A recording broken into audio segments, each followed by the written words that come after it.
বিএলওদের বিক্ষোভের নবম দিন, নির্বাচন কমিশনের বিরুদ্ধে প্রতিবাদ। এসআইআর এর কাজে দেশে 29 বিএলওর প্রাণহানি। আন্দোলন প্রত্যাহারের জন্য চাপ সৃষ্টি। শান্তিপূর্ণ আন্দোলনকে বেআইনি বলা যায় না। বিএলওদের বিক্ষোভের নবম দিন, সিওর সঙ্গে দেখা করতে 30 ঘন্টা অপেক্ষা।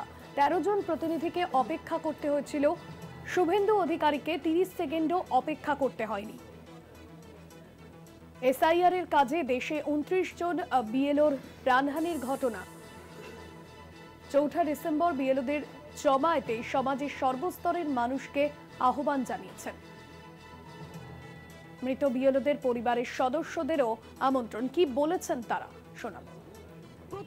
আমাদের উপর যেভাবে প্রতিনিয়ত আমাদের উপর একটা যে থ্রেট দেওয়া চলছে, তার আমরা তীব্র নিন্দা করি এবং আমাদের এই শান্তিপূর্ণ যে আন্দোলন চলছে সেই আন্দোলনকে বেআইনি বলা এবং আন্দোলন প্রত্যাহারের জন্য চাপ সৃষ্টি করা হচ্ছে।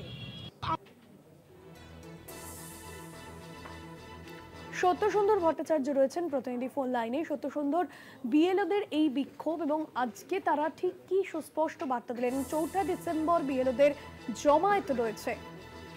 দেখো, আগামী 4 ডিসেম্বর তারা এই বিএলও অধিকার রক্ষা কমিটি, তারা সমাজের বিভিন্ন স্তরের যারা মানুষ রয়েছেন, বিভিন্ন ক্ষেত্রের যারা মানুষ রয়েছেন, তাদেরকে আহ্বান জানিয়েছেন এই কারণেই যে তারা এর আগে তাদের যে যারা সহকর্মী ছিলেন, এরকম 5 জন বিএলও রাজ্যে তাদের মৃত্যু হয়েছে, কিন্তু তাদের ক্ষতিপূরণের বিষয়, এই মৃত্যুর ক্ষতিপূরণের বিষয় বা তাদের পরিবারের একজন সদস্যের চাকরির বিষয়ে তারা একাধিকবার দরবার করেছিলেন সিইও দপ্তরে, কিন্তু নির্বাচন কমিশনের তরফে কিন্তু এখনো পর্যন্ত তার কোনো সদুত্তর মেলেনি।